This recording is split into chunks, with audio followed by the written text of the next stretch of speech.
I'll hit record now. So, as I said, each of these guys, so Doug, Gabriele, and Dimitri, will be at the expo on Saturday. And so today's just a really good opportunity for us to learn a little bit more about them, a little bit more about their businesses and what they do. And obviously on the day on Saturday, we'll get a chance to ask a few questions today, but obviously the opportunity on Saturday is to go and see them at the expo. And if you're interested, ask a few more questions about their business and what they do. So first up, we've got Gabriele, who's going to be first cab off the rank, as they say. And I'll hand over to you, mate. Do you need to share slides? I do. I didn't. Not slides, but my screen, if that's if that's possible. I've made you co-host now, mate, so you should be all good. Thank you. All right. Well, hello everyone. So yeah, I'm Gabriele. I have my business as GFM Automation, and yeah, a little bit about me, I guess, is I love efficiency, technology. I love making things. I'm always thinking about how I can make things better and run more smoothly, and I tend to think about those ideas that that make can make things easier, life easier for me, buy me back some time, especially because I guess ever since I started programming and I did my degree in physics at university, and yeah, that's always, I guess that's given me a bit of a complex problem solving. Like I've always had that, but it's given me the tools to really hack away at things. So that's a bit about me, I guess. I like to tackle challenging problems and think of things outside the box, and I guess that's also why I've had a very like I guess most of us here, not the easiest run through COVID and all those government agendas and things, because I tend to, like I think most of us here do, tend to think about things, and I tend to not just go with the flow, and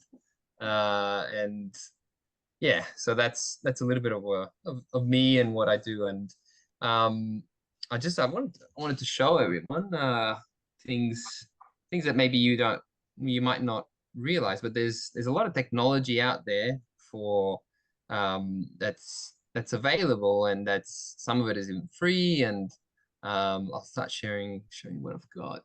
I'll show my whole screen. You just need to, I guess, sometimes learn how to use things and have a bit of I guess tech savviness, and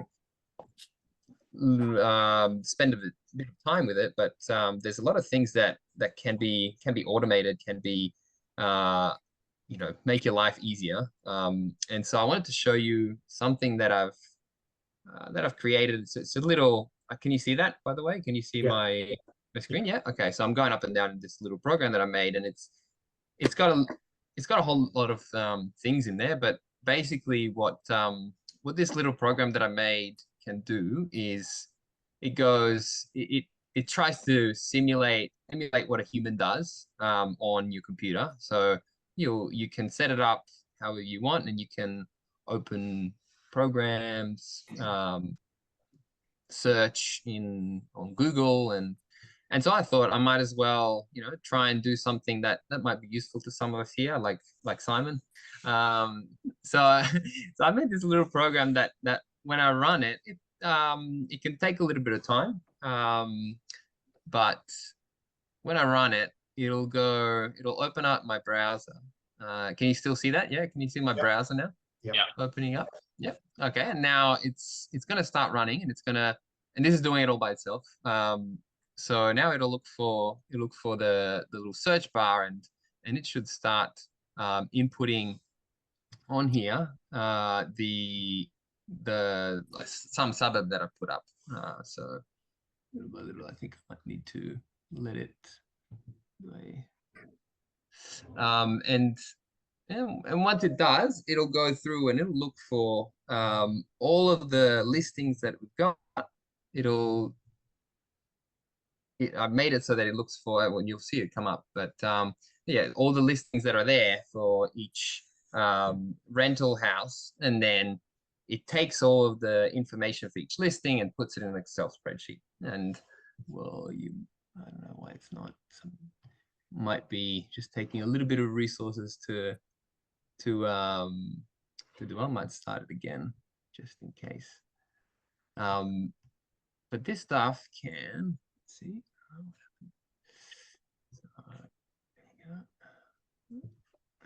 We need to hold on. In doing that, I've prepared I'll show you what the spreadsheet that comes out looks like in a minute anyway, because what it does, it goes through each page. So there's for each suburb there might be 10 or 20 pages, so it takes a little bit to run. But in doing that, then it'll let's do that now. Actually, I'll show you. So it'll come up with a sheet that looks something like this. And so I just ran this earlier, but I'll do that in a second. And in doing that, so we've got all the data that's on there. Obviously, this isn't in a very nice format at the moment, but then with a little bit more automation, you can actually use programs to program Excel to turn it into something like this. So I can actually, I'll do this. I'll run this one again for you. So I'll show you. Yes. Let's delete all of that, and I will run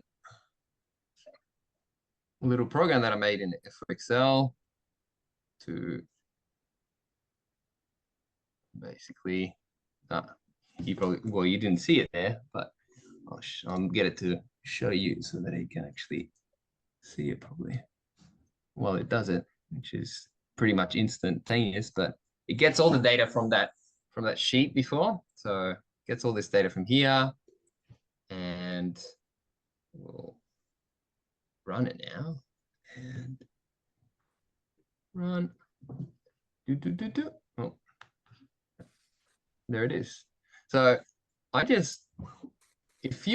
Simon, if you're looking at all the houses renting in a certain suburb, or maybe in a few suburbs, actually, I've got 3 suburbs. So how long does it take you to go through all of them, and how long would it take you to actually put them down so you can visualize the data in this way? And then you could, for example, you might be able to, if you clean this up a little bit more, I could clean it up a little bit more. But if say you wanted to go, I don't know, you look at the prices and make a little graph, prices for each bedroom number or things like that. How long would it take you to do something like that?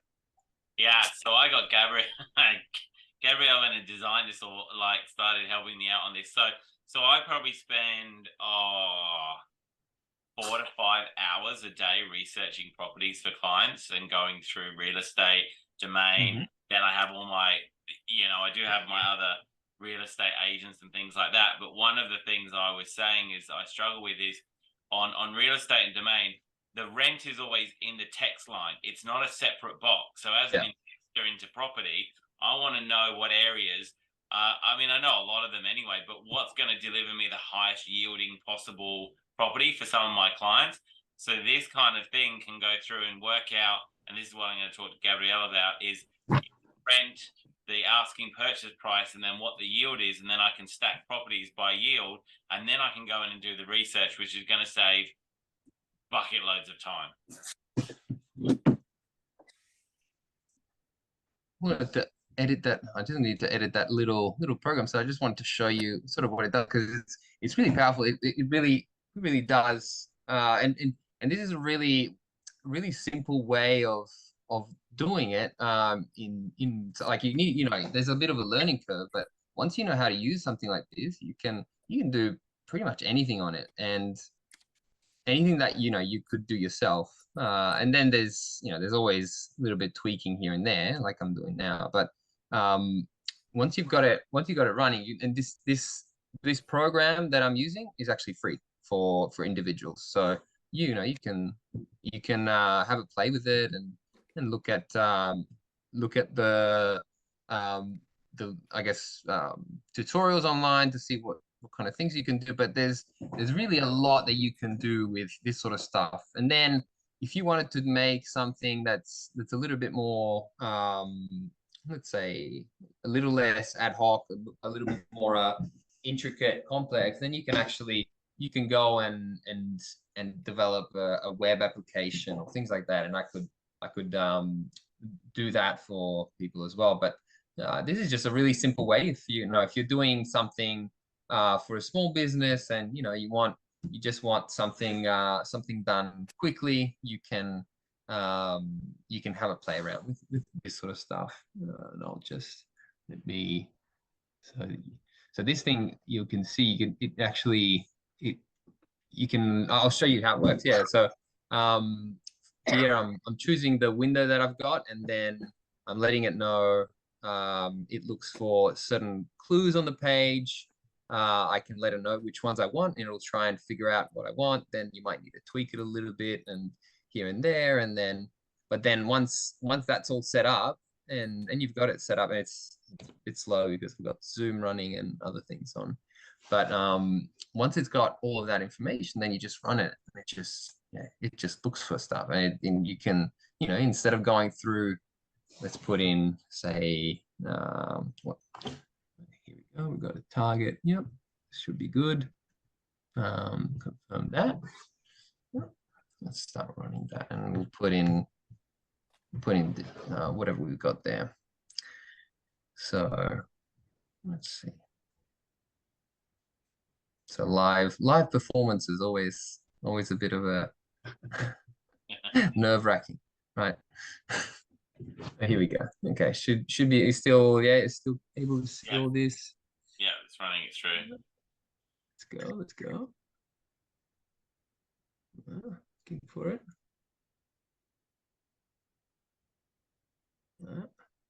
I think it's having a hard time running Zoom and everything else on it. Here we go. It's almost there. Yeah. Okay. So it's already gone up, and it's look for this listing. Now it'll take a little bit, but yeah. While it's doing that, I guess this is one of the things that I do. I like to automate things. I like to think about ways that I can make things automatic for people, for businesses. And then I do that in various ways. So to be honest, I was thinking about this before.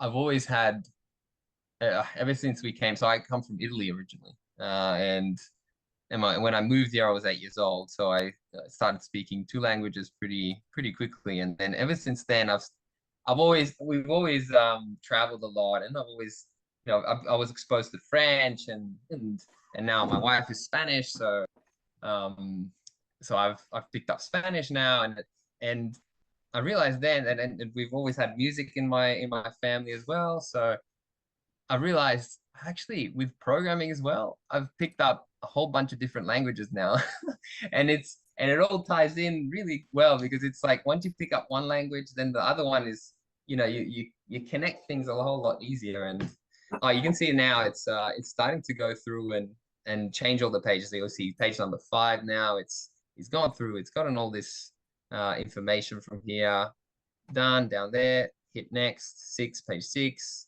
page 7. Yeah, it'll do that, and I mean it'll take a little bit to go to 80 pages, but definitely less time than it would for someone to click through and copy all of that data from there. But you can, as I said, this is just like a pretty easy ad hoc sort of way to do things. Then if you want to do things for make a real production line, sort of data mining, for example, you do that in a different way. If you wanted to get, let's say, more serious about it. So but there's different things out there, different needs. We can meet different needs in different ways. So yeah, this this is it. So that's what I'm looking for. But yeah, my programming is just an extension, I realized, of my languages. It's fun. Nice. So for me, like it has real practical applications for me because that could just save me a bucket load of time, right? But also enable me to run reports to send out to my clients with all the data. But the thing I was thinking about today was I'm actually looking for my mother-in-law is thinking about buying a motorhome, right? So I was searching the internet today for motorhomes, right? Right. But could you technically write a program that control the whole internet for motorhomes between 15,000 to whatever 70,000, whatever it is, and pull all that data through for me so I don't have to spend hours looking at everything? Yeah, we could look at that. Like the whole internet, if you give me, it is a little bit harder. But if you give me a set of, like, there's probably what, maybe 3, 4, 5 websites that sell that sort of stuff. Yeah, Or probably. Yeah. yeah, that, like, even 10, we could have a look at doing 10. It's just adding more. The only thing is just give, like, for doing it this way would be you'd be looking at just putting in a list of website that it goes through and Yes. does the same thing that we're doing here, just with a list of websites. So you can do that pretty easily. If you want to do the whole internet, that's a bit more tricky. Like, Okay, maybe not the whole internet. no. Yeah, but And the dark web as well. You can get into that. Yeah, the dark web as well. Yeah. No, I mean, you only want all the websites that are interesting for you. So you don't want to look for caravans in Kmart.com.au sort of thing. But yeah, we could do that. Yeah. And look, for me, this sort of stuff is, I'm always on about how can I save time? Like, I honestly hate just sitting there searching through stuff. So if it's the difference between paying a couple of $100 for someone to write a whole program that's going to do all my work for me and look at everything, and I just have to go through the favorite one, like that's better than sitting down for 5 hours and going through everything. So yeah, this is really, really cool for what I do, and I'm actually quite excited to talk with you in a bit more detail about how I can do this for my clients and the applications on being able to do this sort of stuff. In the time that we've been talking, it's already gone through 45 pages of listings, and it's getting all that data down. So see, that would take me 45 pages. I go through that would still take me probably about an hour to go through. Wow. Yeah. To click into everything and look at everything. Yeah. So yeah, awesome. Cool. All right. So do you want to leave that running in the background, Gabriele? Yeah.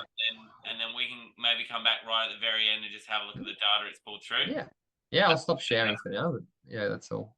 And then does anyone have any questions for Gabriele about how it could be applicable to them or help them in any way that they're doing stuff, or thoughts?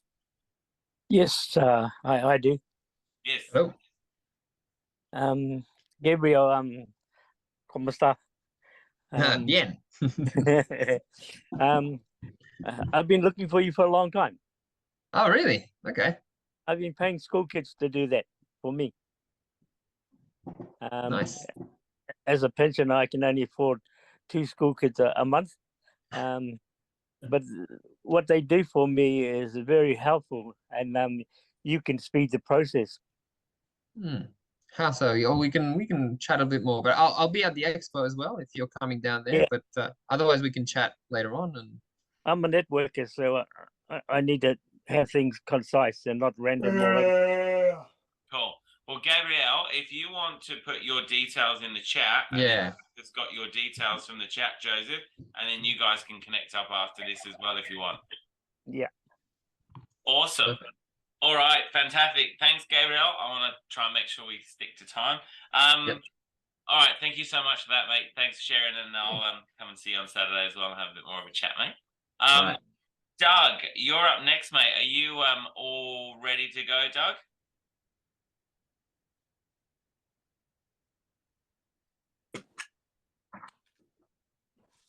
Here I am. No. in a word, can I go third? Do you want me to put Dimitri next then, mate? And then you. Yeah, I'm a bit confounded by this technology. I can't get a presenter's view, so the printer played up and so it goes on. But let's not worry about that. I'll just go third. I'll be good by then. All right, okay. Well, the thing about going third is there's no one next I can put in, so you'll have to. I'll be good to go. Okay, all right, fantastic. Okay. No worries, mate. All right. Okay, so next up, Dimitri, I've given you co-sharing if you want to share anything, but if you want to talk us through, what you do and how you do what you do or what you're about to do. Yes. I'll give you a little bit of background. I started out life as a motor mechanic, and my wife said, that's too greasy a job, you better get something else. So I ended up going into computers, would you believe. I was systems admin for Metromix Concrete for 32 years, and now I'm retired. So my boys run a business called Twisted Metalcraft. If you go down to Darling Harbour and see the Crown or the Star, all the stainless steel columns and that are down there, they put all that stuff in. So they do decorative stainless steel work, which is good for me, because if I think of something that I want made, I just go down there and tell my boys, well, I want this made or that made. So they've got all the CNC routing machines and all that sort of stuff. So and they've just bought a new machine called a PVD machine. I don't know if you know what that is, but it's quite a big machine, and it coats stainless steel with all sorts of different colors, and the substrate, what it puts on is harder than the substrate. So it's got many applications. But since I retired, I've been doing welfare stuff for 25 or 30 odd years. And I've decided to start a little business. It's not up and running yet, but just to help people out with anything that they might want to do as far as their welfare or survival is concerned. I troll through the shops and see different things that may be available. If I can just show you this, I don't know if you can see it properly. That there is $4, and you might say, well, what is it? Well, you open it up and it's a knife, fork and spoon set for $4. So you can't get much better than that. And MRE meals, which is meals ready to eat, are quite expensive when you think about the freeze-dry process. They're great, but they'll cost you anywhere between $10 and $13 for a meal, which is quite expensive. But some of the kits and things that I'm putting together is not so much me supplying the stuff, but supplying you the information where to get these things cheap. I'll give you an idea. I don't know if you can see these. Can everyone see that? What that is? Yeah. Okay, it's a little bit blurred, but that there is a pear and apricot for a 4-month-old baby. Now, the reason why you put these in your kit, they've got a 1-year shelf life on them, would you believe? So you can stick these in, and they're very light. It's something that you can eat on the go when you're on the trail. Another thing that I'll probably be showing people at the expo is how to do stuff like this. Unfortunately, it's going blurry, but that there, if you can see it, is a jar full of mincemeat, and it'll keep up to 5 years. And you've got to pressure cook it to get it to do that. But these sort of things are available. I don't know if you've ever seen a life straw. See that there?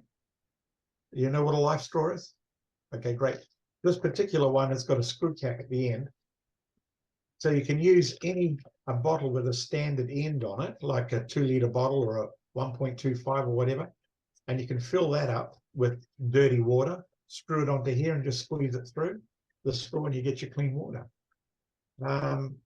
There's all sorts of hardware that I've got available, which I'll be taking down and showing you at the expo. I come across this the other day. I might have to turn blurring off. You might I've have got- to. It wants to blur. yeah, just to clear this up. Where are we now? Show it in the video. Sorry. Let's start the video again. And I take blur off. Okay, that's it. So this here, this is just a knife and forks set. I think they're about $7. But the good thing about this is you can just unclip it and you can fold it up. It's good for the pack.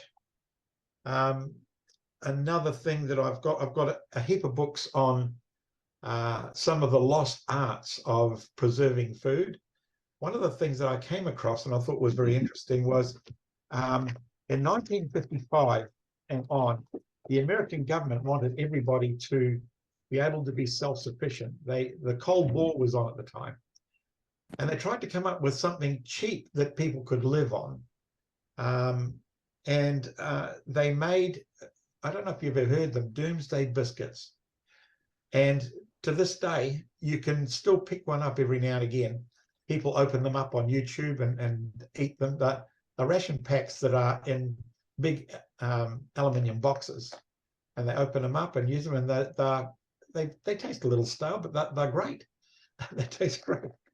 Now, if you can see that, this is what they use. It's called bulgur wheat. Now, the reason they use that is it's got all the oils, it's got all the wheat germ and everything in it, and there's a massive amount of sustenance in this particular type of wheat. Another old thing that was around for many years, since the 13 and 1400s. Hang on a minute, I'll just turn this off. Has anyone heard of hardtack? Okay, you have, Andrew. Okay, yeah, hardtack is basically a very rich flour, and with salt and water and a few other things, you bake it up and cook it hard, and it's literally indestructible. In a museum in America, from around the late 17 up to 1800s, they've got some of this hardtack, and it's still edible.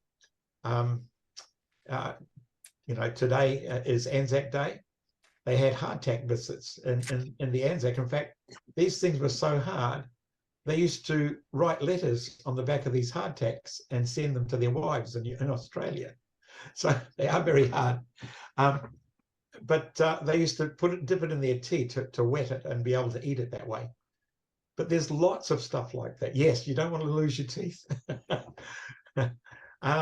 There are ways of making, I'll see if I can find here.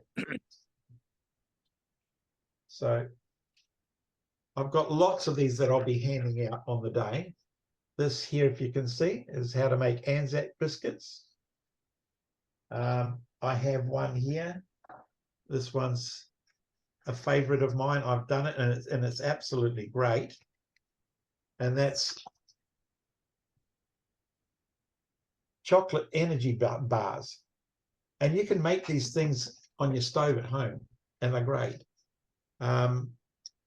Also, some of the stuff that I've got, I don't know if you've ever seen these things here. Body warmers, you've seen those? Body warmers. So they're sticky on one side, and they get up to 50 degrees Celsius, and you stick them on your clothing. Don't put them on your tummy because you'll burn. But you can put them on your clothes, and when it's really cold, and it'll keep you warm for up to 12 hours. There's things that you can get from Aldi's. This is electrolyte. I think they're $10 at Coles, but at Aldi's you pick them up for $5.50. So when you're talking about a 72-hour pack, you need something to keep your electrolytes up. I've got some other stuff I'll be showing you on the day because I can't light it up here, and that is ready to eat meal heaters. Now, what you do with that is it's a pad full of oxides. You put it in a container, add 150 ml of water, and it instantly turns to steam, and it keeps the temperature up for about 20 minutes. So it actually can cook your food. But as I say, I'll be showing you this stuff.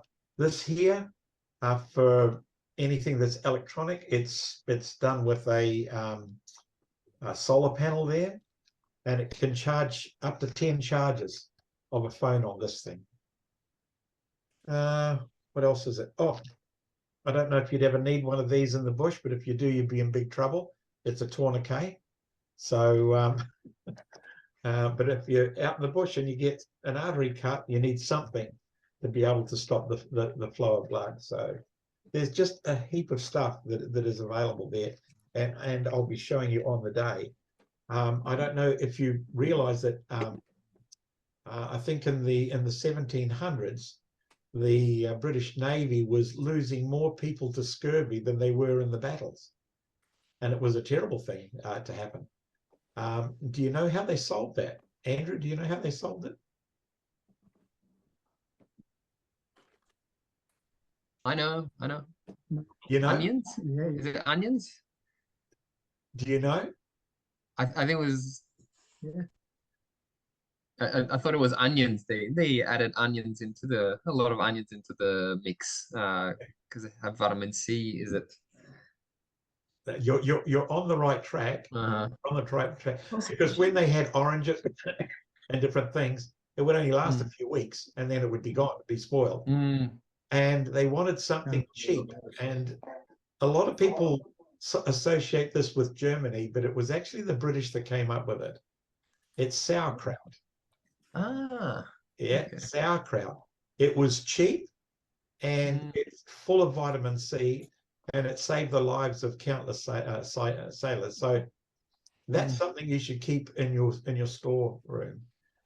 One of the things that I'll be talking about, Doug's talking probably about Bitcoin and stuff like that, but it might come to a stage where your pantry might be your biggest source of income, or wealth, should I say, in the future.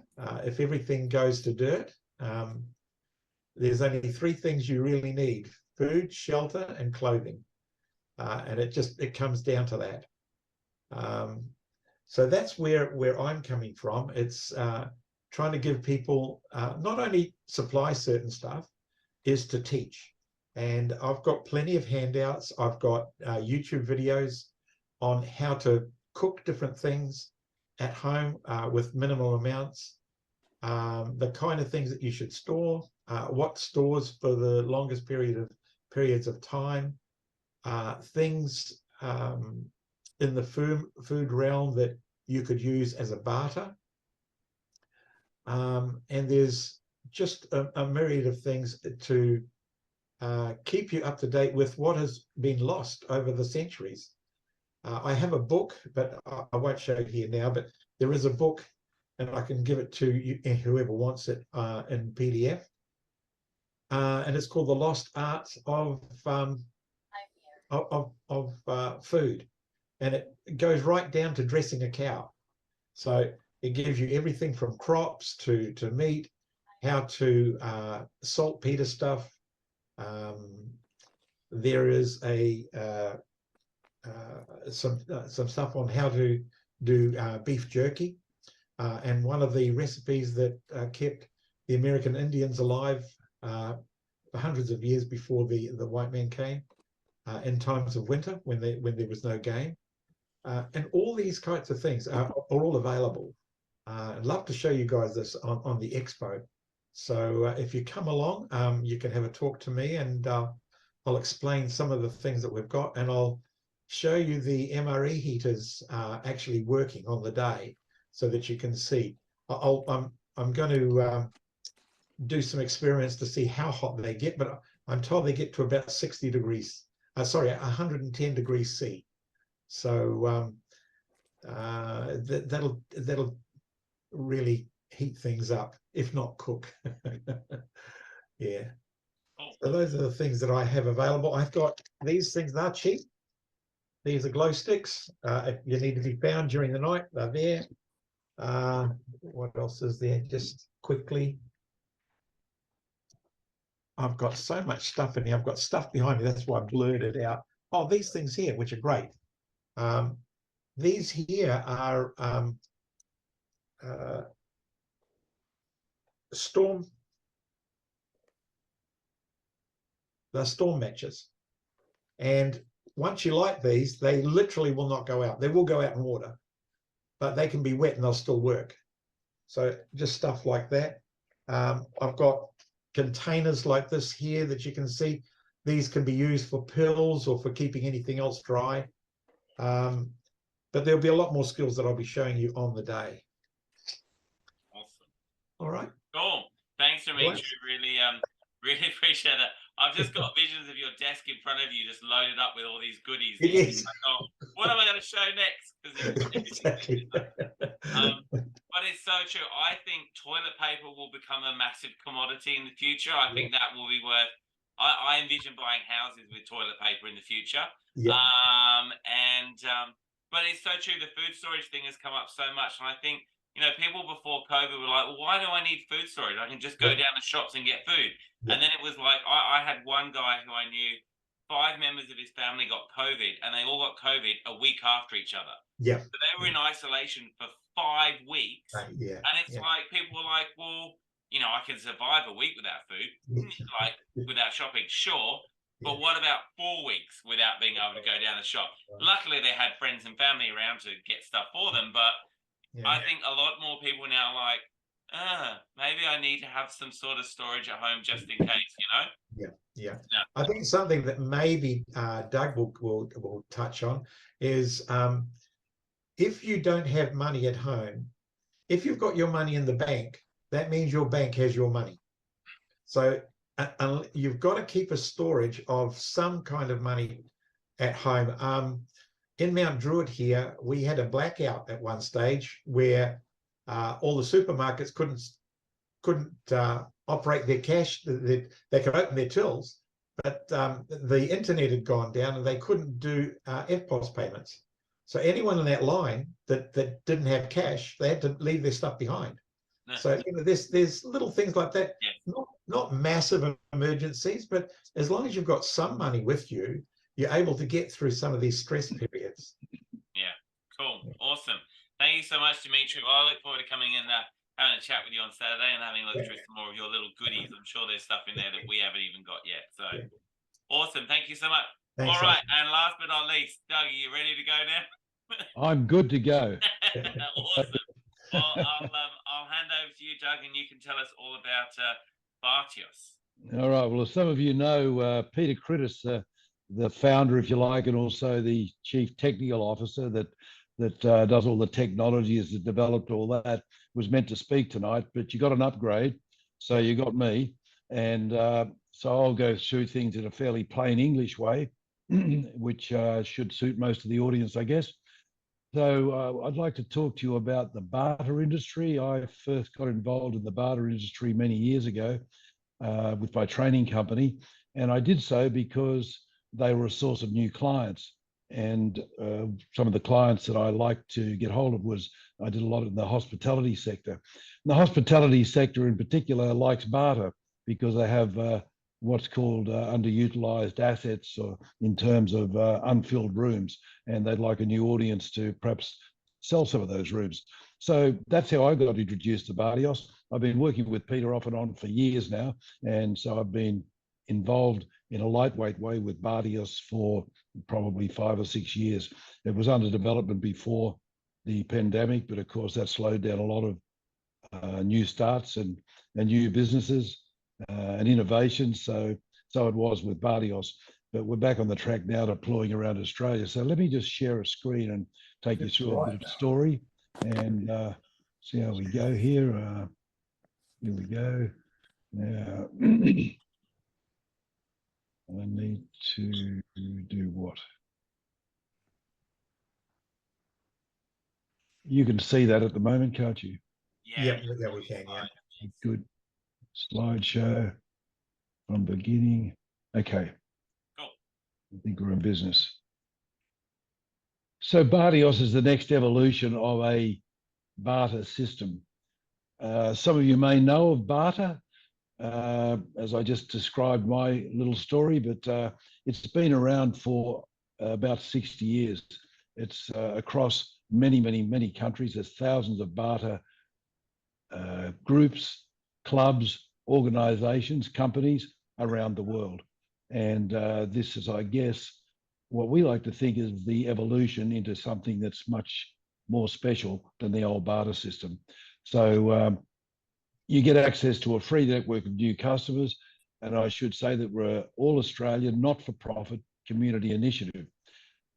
Clearly, this groups into community, and so this is very much a community-based initiative.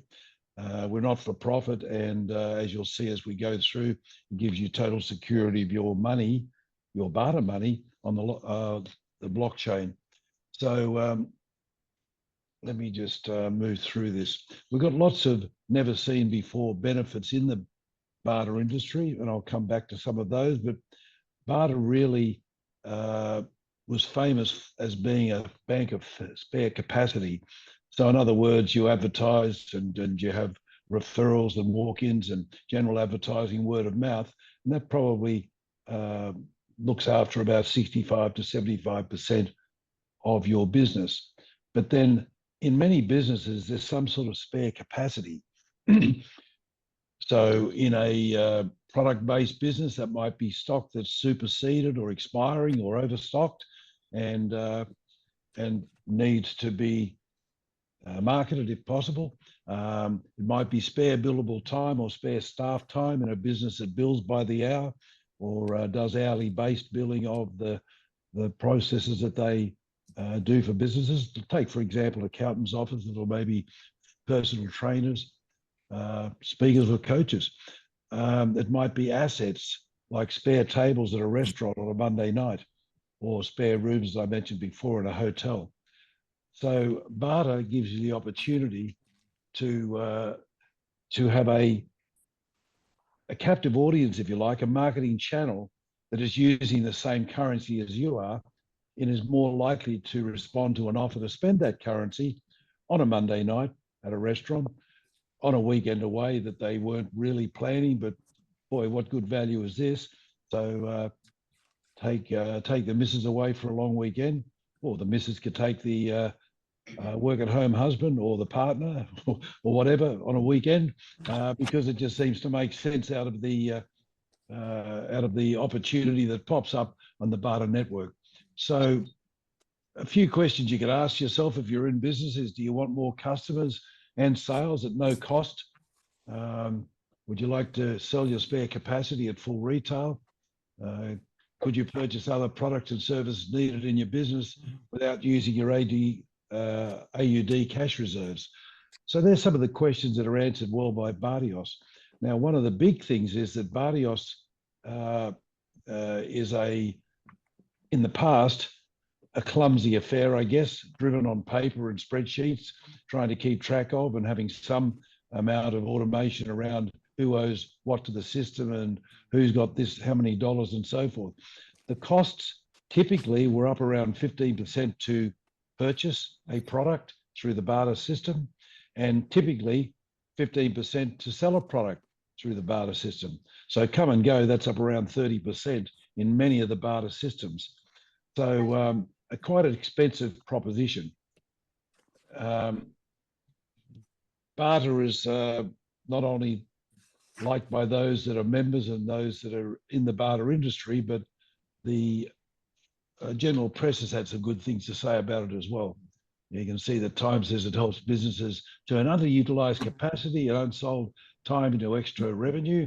The Guardian says companies find new ways to balance their books and improve their profit margins. Sydney Morning Herald said keep your cash in the bank and still buy what you need.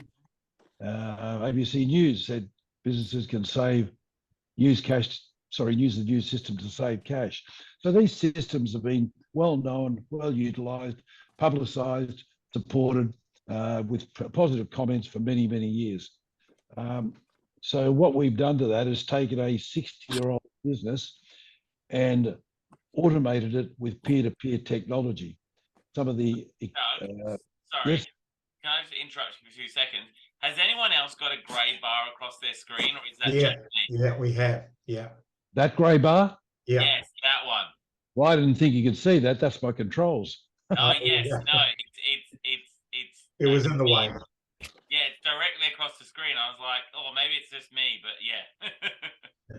Well, thanks for pointing it out. Like I said, I thought the controls were unseen by everybody. Yeah, I would have thought that too, but yeah. Kind of silly, really. They're up the top now, yet they're not interrupting the title of the slide.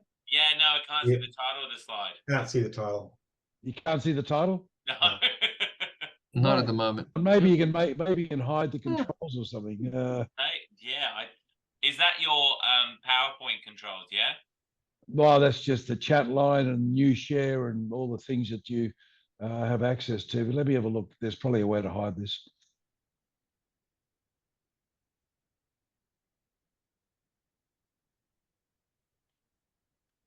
There you go. They're hidden, aren't they? Tell me I got that right. Are they good? Okay. Wait, no. Oh no, they've gone. They've gone. Gone Yes, now. Beautiful. Hey. Okay, so it's an old industry, and we've decentralized transactions. It's on a blockchain. There are no middlemen, and so therefore highly efficient, and also very secure. So it secures your precious financial data. As we know, that's not always the case for some of the other organizations that are running payment channels these days, and we'll go through those in a moment. So in essence, you can be your own bank. Now, I don't know how good that'll be, Dimitri, in a dugout to protect yourself in catastrophic circumstances, but nevertheless, at least no one's going to get their hands on it. So you can be your own bank. It's fully secure on the blockchain. You're the only person who get hold of it. Any transactions are recorded in perpetuity, and I'm sure you all know the advantages of blockchain. So the transaction fees, as I mentioned, are reduced from around 30% come and go, buy and sell, in other words, to virtually nothing. They're 1 cent a transaction, 1 cent. So in a cashless society, which we're fast moving towards, we have organizations that are profit driven. They're like Alipay, PayPal, WeChat, Google Pay. And we know through some of the publicity at the moment, some of the news articles about this, that some of these are very suspect in terms of keeping data. And there's quite a concern about what's the one that's got the all the publicity at the moment? Is that anyway? You've seen the publicity on the ones that are being banned by the government, and they're encouraging everyone else to do that as well. So there's the profit motive there. There's the power motive, and of course that's the central bank currencies that are being developed by most nations. And now there's a third choice: the decentralized, community, purpose-driven Barrios, where your financial data is safe. A non-profit organization, community benefit focused, purpose-driven, not profit-driven. It's all controlled with a peer-to-peer wallet, easy and safe, most secure and most reliable, true peer-to-peer automated technology, makes it easy for everybody to use. And it also has a cashback platform that's also on the wallet. It's easy to use. It's a social payment and sending a platform. So really, you've got your name up there for security, your picture, and it's that's signed in as via your mobile phone. So it's easy to use. You don't have to remember a 27 character code. Yeah, Does someone have a question or a comment? Yeah, I'm just asking, can this also be stored on an encrypted key as well, or no? Well, it's encrypted on the blockchain. That's the whole value of the blockchain, and it's either already encrypted or will be encrypted shortly to cope with quantum computers when they become available to nefarious people. because you probably know a quantum computer can bust most codes Yeah. and encryptors that are out there today Yeah. because of the sheer unbelievable speed of them. So this will be upgraded, if it isn't already, to a encryption process that can't be busted by those sorts of computers. Yeah. If you lost your phone or it broke, is there any backup or way of getting back onto your chain? Well, though there's no backup as such, but it's encrypted, and anyone that found, that wanted to get into it would have to know the multi-digit key or word key that locks this down. If you want to get back into yours and you lose everything, then you just need to keep that key, which you establish when you first sign on to the wallet. Yeah, I'm just saying more so if the phone broke, if literally the phone broke, what would you? I can quickly clear something up on that one. You just said that the encrypted key, that if you've got that and you lost your phone, as long as you got the key and then you got a new phone or a new storage device, as long as you've got that, you've still got your crypto. Okay, good, yeah. That's absolutely correct. And this is linked to a crypto which will be driven, the price of which will be driven up by the number of merchants we have using the stable dollar. So it's a dual currency wallet. I don't want to get into that too much, but the barter system is the key to the development of this and spreading it around the businesses around Australia. We've got a goal to have 60,000 businesses on board in the next 12 to 18 months to 2 years, at which point the connected cryptocurrency, BTE, will be launched onto an exchange. And the story behind that, the backstory, will of course be usability, which no cryptocurrency has managed to really achieve in any great numbers. The king of them all, Bitcoin, is a store of value, but it's really not very much used around the world. So this is designed to be usable, and we've got a plan to have it usable and accepted by 60,000 businesses and more around Australia. And what we're doing also brings the community into it. Most barter systems in the past have been designed to just work business to business. But as you can see on this slide, we're also got Bartios rewards for customers to shop. We'll have a way of distributing Bartios to the general community, community by community. It's a community-based thing that works best. No one's going to go from the eastern suburbs to Penrith to spend their barter dollars at a retail outlet. They might buy something of a bigger capacity across the state, maybe interstate, but certainly the local business community that's using barter won't be getting customers that are, the other side of the city. So what we want to do is create this around communities where most of the trade will occur. And we want to bring customers into that. We've got a way to distribute Bartios dollars to customers. There'll be free giveaways of Bartios to businesses and to customers, because just like when Australia had the stimulus package, then that was meant to stimulate the use of the currency. And those of you who are familiar with currencies, cryptocurrencies, would understand that they do airdrops of currencies under certain circumstances to people who will and can then distribute that to others and spend it, and so it goes on. So we'll be distributing it to businesses who can accept it and spend it, which will get the community trading, and we'll be bringing the customers into that as well. So that's a very unique thing. There's what businesses will receive, $1,500 worth of trade dollars by joining the Bartios trade community. And you can also promote your business using some of those dollars as cashback dollars. So when someone buys from a business, they can give the customer cashback dollars in the form of Bartios.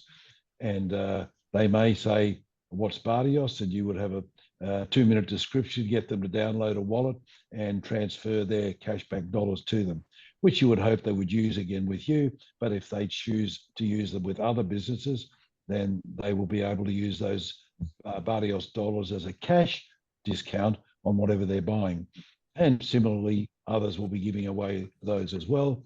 And you will have people coming in that have got Bartios dollars from other other retailers, and Bardios dollars that they may have bought through gift cards that will be distributed around the community. So so there's a plan around all of this. Our early trials in areas around Sydney indicate that 1 out of 2 businesses are joining on the spot, and that's a significant improvement on the sign-up rate of typical barter companies, where the sign-up rate is more like 5% or 10%.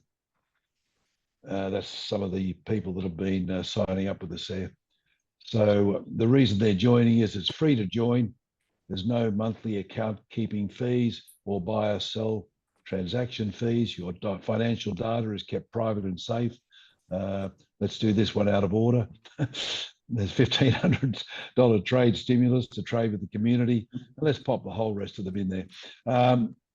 Something to do with the animations there. Free directory classified advertised to the barter community. So not only are you able to have a directory online, but there'll also be some other promotions in the local community that'll allow you to advertise some of your barter specials to the rest of the barter community, along with the general community. Free and unique to Bardios community-focused cashback system, as I mentioned. A free Bardios e-guide and tips on how to get the best from your trading, and the $1,500 that I mentioned before. No joining fees. You get all of this when you join for free, most of which I just mentioned. There's also there's a lot of change occurring, and so we invite people to join it and keep up with that change. And then we'll be going through a bit of a presentation about a VIP membership. That thing's still in your road there, isn't it? Up there's not too bad. Yeah. Sorry, I put it up to do something, and yeah, that's right. There you go. That's gone again. Then there's a VIP membership, which will give people a lot more Bardios to spend. They'll get, if they spend an amount of money, they'll get probably 2 or 3 or 4 times more in Bardios dollars to spend. And of course, that's as good as AUD once the community in any particular area is built. Restaurants, hotels, goods and services, accountants, and all those sorts of people will be on the Bardios system. And so Bardios dollars be as good as money, as good as AUD money. So as it says there, trade dollars for 40% or less than AUD. The cashback program will once again be free to set up and free to use. So really, that's the summary. And my apologies if it was a tall disjointed there, but I'm not operating from a presentation view as normal. And this presentation was for internal use until I decided that it had to be used today. So some of those animations weren't set up to go in the right order. So to get rid of this, what do we need to do here? Stop the share. Yeah. So any questions or any comments?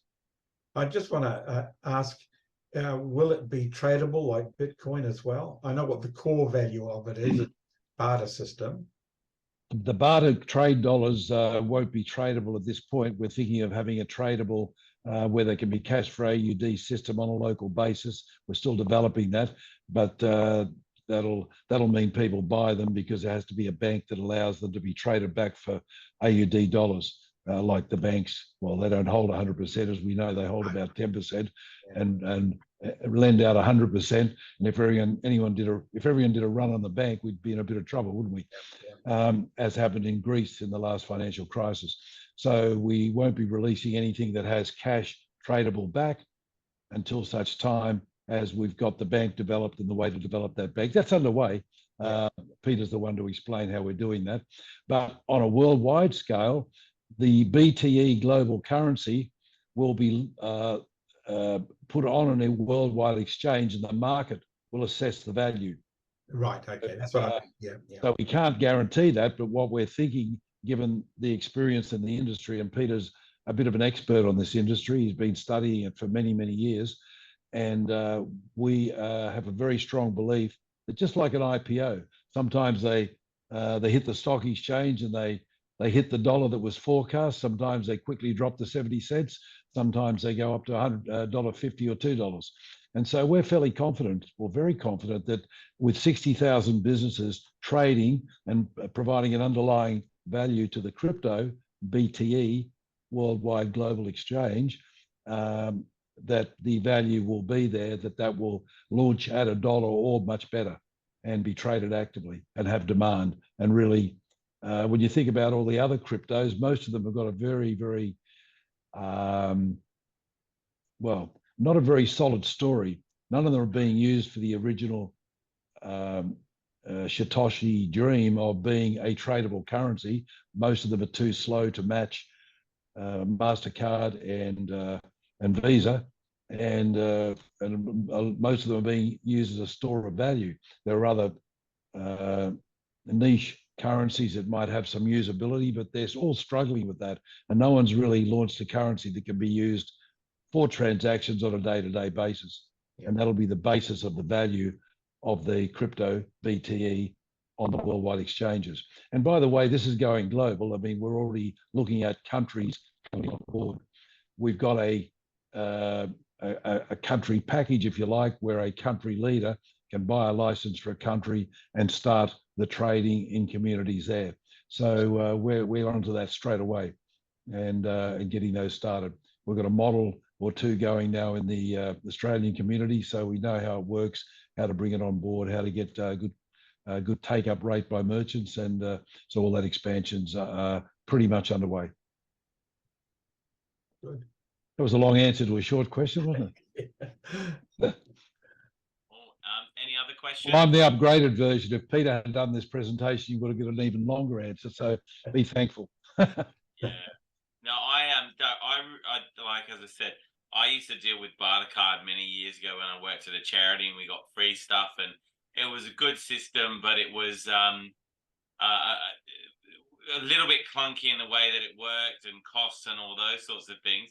This sounds like a very hybrid version of that. Something I'd definitely be interested in talking with you about how it looks like it's going to potentially work, because again, I don't know much about Bitcoin, but it sounds like you're doing it the right way around, which is you're getting the companies on board first and using Bitcoin as the currency, whereas the other way around, they've all got Bitcoins, but you can't do anything other than trade Bitcoins.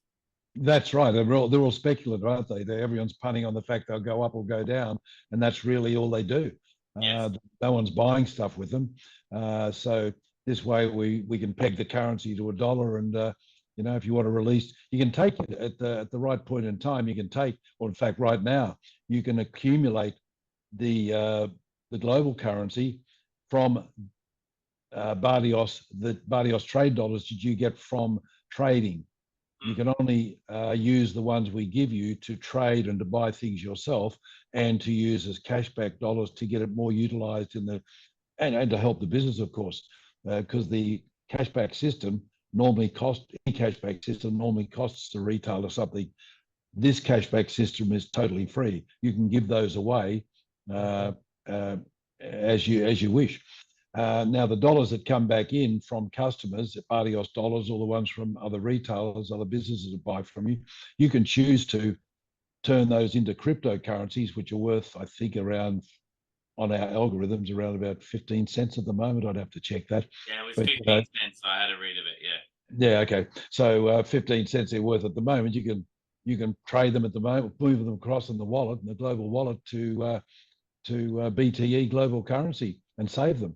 You can buy them and save them, or you can keep trading them until you can see that it's getting closer to the release date, but they'll go across at the value that they currently are. So if you moved a few barter dollars across that you earned through the system to Bardios at 15 cents, then of course your return would be much greater when they got on the currency markets as BTE and were able to be traded. Then you might be turning the coins into the number of coins at $1. I mean, some of you might have heard of Coin that launched, and we had a lot to do with them, but they had an internal currency, and they had on the run on the bank phenomenon. So they got themselves into a bit of strife because they were building the value based on the businesses that they bought in, but that value didn't really have a cash component in their exchange, because where did the cash come from?